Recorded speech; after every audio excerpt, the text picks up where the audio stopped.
नमस्कार। महाराष्ट्र में मुख्यमंत्री बदल चुके हैं। ऐसे में अब महाराष्ट्र में बीएमसी चुनाव कभी भी तारीखों का ऐलान हो सकता है और बीएमसी चुनाव में किसका पलड़ा भारी हो सकता है, क्योंकि यहां पर बड़ा उलटफेर हो चुका है। ऐसे में एकनाथ शिंदे अब बीजेपी में आ चुके हैं, तो बीजेपी कितनी यहां पर मजबूत स्थिति में दिखाई दे रही है। महाराष्ट्र में बीएमसी चुनाव यहां पर कभी भी तारीखों का ऐलान हो सकता है, क्योंकि 227 सीटें बीएमसी की हैं और ऐसे में महाराष्ट्र में बीएमसी चुनाव को लेकर महत्वपूर्ण विश्लेषण सामने आ रहा है। तो सवाल यह कि आखिर मुंबई की जनता यहां पर शिवसेना के साथ खड़ी दिखाई देती है या फिर यहां पर बीजेपी और शिंदे गुट के जो विधायक रहे हैं उनका साथ देती है, ये काफी महत्वपूर्ण हो जाता है। क्योंकि बीएमसी चुनाव से ये साफ पता लगेगा कि आने वाले वक्त में जो विधानसभा चुनाव होंगे उसकी तस्वीर क्या होगी।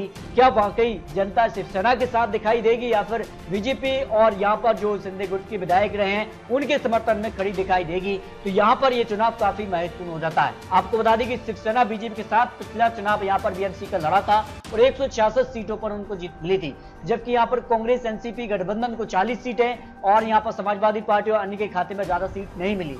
यानी कहा जाए तो बीजेपी को शिवसेना के विधायकों की काफी जरूरत थी और वो बीजेपी की पूरी हो गई है। शिंदे गुट के साथ बीजेपी सरकार में है, लेकिन बीएमसी चुनाव भी वो साथ लड़ते हैं, तो काफी बड़ा उलटफेर हो सकता है। आखिर बीएमसी चुनाव में बीजेपी को कितनी सीटें मिल सकती हैं, क्या बीएमसी पर कब्जा भारतीय जनता पार्टी जमा पाएगी नहीं, या फिर शिवसेना कहीं न कहीं जो ये कह रही है कि जनता उनके साथ दिखाई दे रही है, तो क्या शिवसेना बीएमसी चुनाव में अपनी मजबूत पकड़ करके विधानसभा चुनाव में क्या वापसी करेंगे नहीं, ये काफी महत्वपूर्ण हो जाता है। आपको बता दें कि बीजेपी और शिवसेना का गठबंधन टूट चुका है और ये काफी बड़ा उलटफेर हो चुका है। शिंदे गुट यहाँ पर बीजेपी में आ गए, जबकि यहाँ पर उद्धव ठाकरे का इस्तीफा के बाद काफी बड़ा बवाल देखने को मिला है। क्योंकि हिंदुत्व के दो चेहरे जिस प्रकार से यहाँ पर बवाल देखने को मिला था, ये काफी महत्वपूर्ण हो जाता है कि बीजेपी के साथ अब शिंदे गुट के अलावा क्या राज ठाकरे आते हैं तो फायदा किसे होगा। फायदा कहने वाले 50%, नुकसान कहने वाले 36%, पता नहीं ऐसे 14% लोग आ जाते हैं।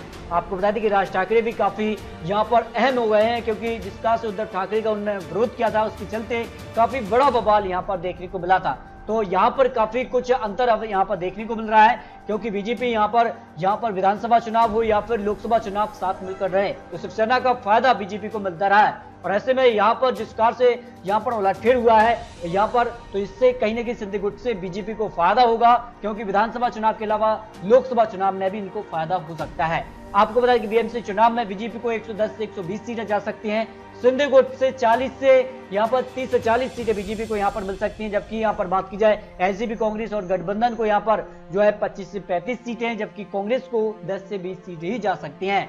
यानी बीएमसी चुनाव में अब बीजेपी को यहाँ पर जमकर फायदा होगा, क्योंकि शिंदे गुट के कुछ विधायक जो है वो बीजेपी में आए, जिस कारण से यहाँ पर सरकार यहाँ पर बन गई है। और ऐसे में नई सरकार के बाद अब जनता किसके साथ जाती है ये बीएमसी चुनाव तय करेगा। लेकिन बीएमसी चुनाव की कभी भी तारीखों का ऐलान हो सकता है। तो आपको क्या लगता है बीएमसी चुनाव में क्या बीजेपी शिंदे गुट की जीत होगी या फिर शिवसेना एनसीपी कांग्रेस क्या साथ मिलकर चुनाव लड़ते हैं? अब सवाल ये भी पैदा होता है कि ये क्या गठबंधन अब साथ रहेगा या नहीं, ये काफी महत्वपूर्ण हो जाता है। तो आपको क्या लगता है, आप यहाँ कमेंट बॉक्स जरूर किए।